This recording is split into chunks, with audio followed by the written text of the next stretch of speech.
all fall and now winter, when I'm not working on our high tunnel, I'm working on our fencing.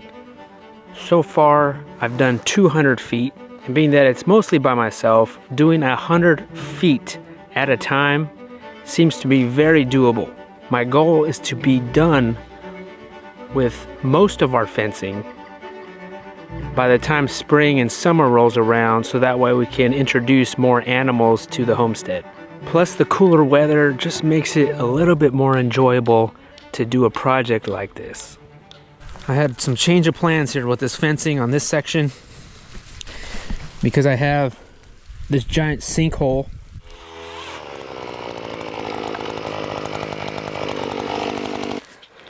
So yeah, there's a giant sinkhole. Started drilling here and it just kind of went through. It was probably a cave in there. I'm gonna avoid that area altogether, and I'm just gonna cut that fence line right in front of it, all the way across to that one. I mean, I'm not losing much land here. That post right there, that's the property line.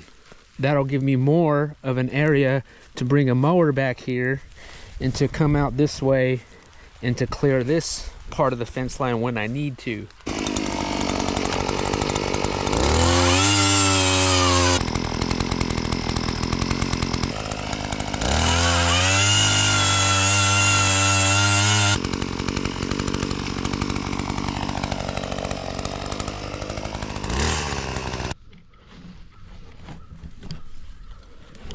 So far we've done 200 feet of fence, and we're doing it section by section. We're just kind of moving along our property here, and we're starting on this side is because stray dogs like to come in on this side, and that is my biggest threat to my animals right now. Today we're working on this section right here. It's kind of a funky section, kind of funky.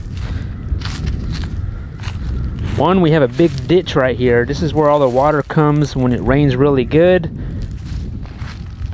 Plus we have groundhog holes. All the rain rushes down here and it's creating craters inside this area. It's not ideal for a pond because this is basically the property line. Plus our barn is like right there. So far I've put in one pole. Now I'm basically trying to use what's here. These poles were already here. It was horse fencing, but we need to add a T-post in the middle of them. And this is my gates.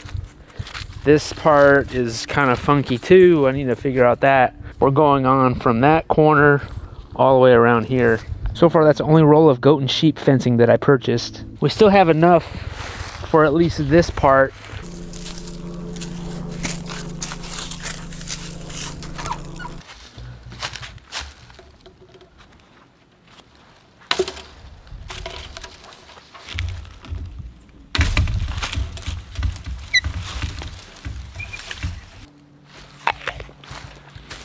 And this is not a straight line. Corner here, it goes around in a circle.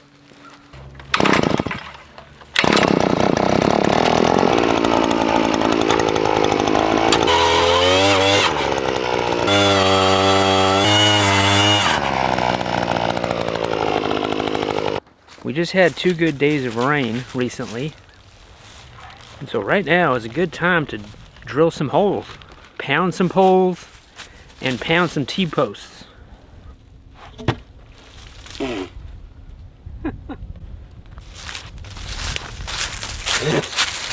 Yeah, don't do that. don't just drop it in there like that, especially if there's water and concrete. It'll get all over you.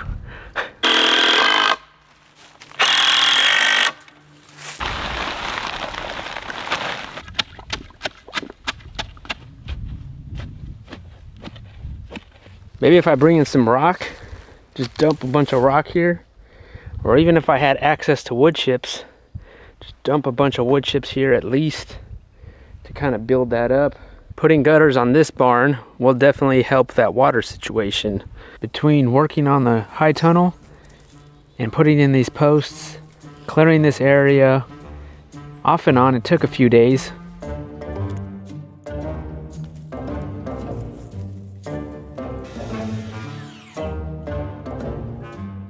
A few months ago, I gave in to the fact that this winter I'm gonna be hopping around from building the high tunnel to building fencing, which is great because when I need a little bit of break from the high tunnel, I can work on the fencing.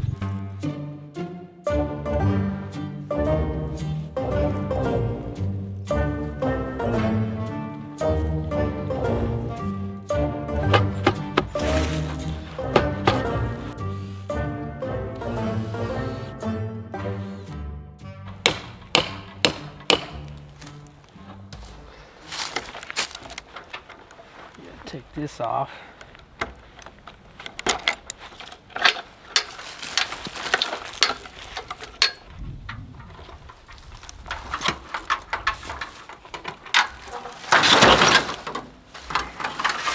My goal is to try to reuse these gates as best I can, but man, this one's really rotted out. Plus I want it to look nice.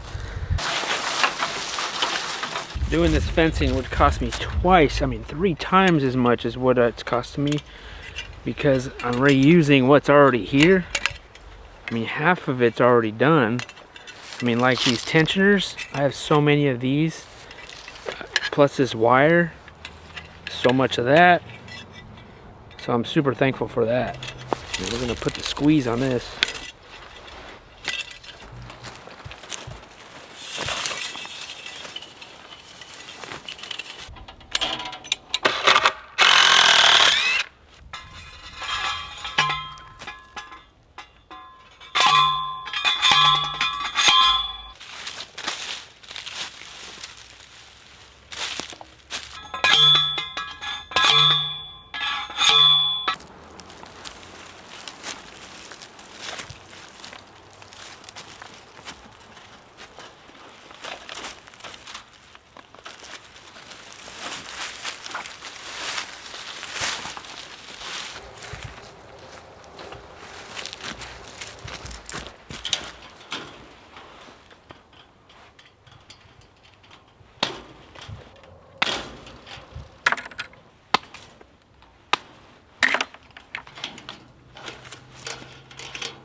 All wires covered.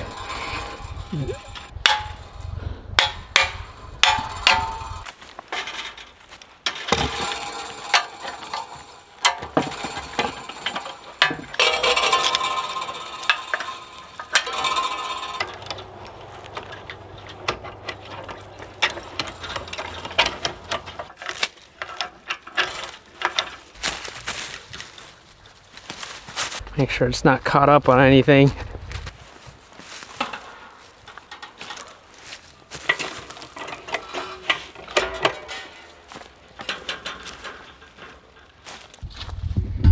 Ooh, I like it. I think it's good. Stretching pretty good. I don't see anything in the way. I mean, it looks pretty tight to me. We're gonna tuck in some staples just to kind of keep it in place, and then we have to undo this.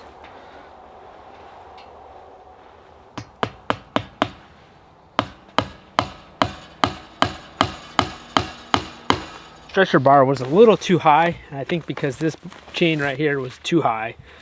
So lowering this chain, you can lower the stretcher bar, and that'll make it a little bit more level so there's not a big gap on the floor.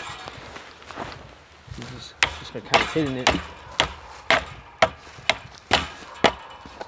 So it's back on the ground. And they might have to stretch it a little bit more.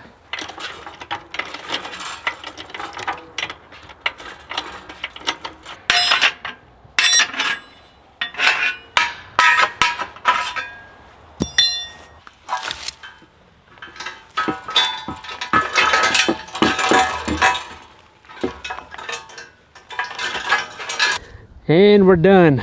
Another 100 feet. It was a little tricky because we had this corner. We had that little weird corner over there. I'm glad I left some space here so that way I could get the at least push mower out here, or even the mower, so I could clear the fence line. Something you got to think about. I still need to tie these down to the T-posts, hammer these down on here. But I think it looks pretty good. It looks pretty tight. There's some spots down below that I need to address because I'm pretty sure a critter can just go underneath that. Also, I had to bob and weave. We had to go out, then come back, and then we went on this side of the post, and then on that corner we went on that side. Because if I would have went on this side, when I stretched it out, it would have stretched out this way, and it would not be against the post. And then I left that on the outside. So yeah, stoked. We finally, pretty much that roll is gone. That means I need to buy another roll of fencing. Fun, guys. So I think the next step would probably be, let's work on some gates and work on this mess of an area right here. And then we're headed out that way with the fencing. And then we still got to do fencing all the way up the pasture area. So far so good. We're chipping away at it. Not done yet.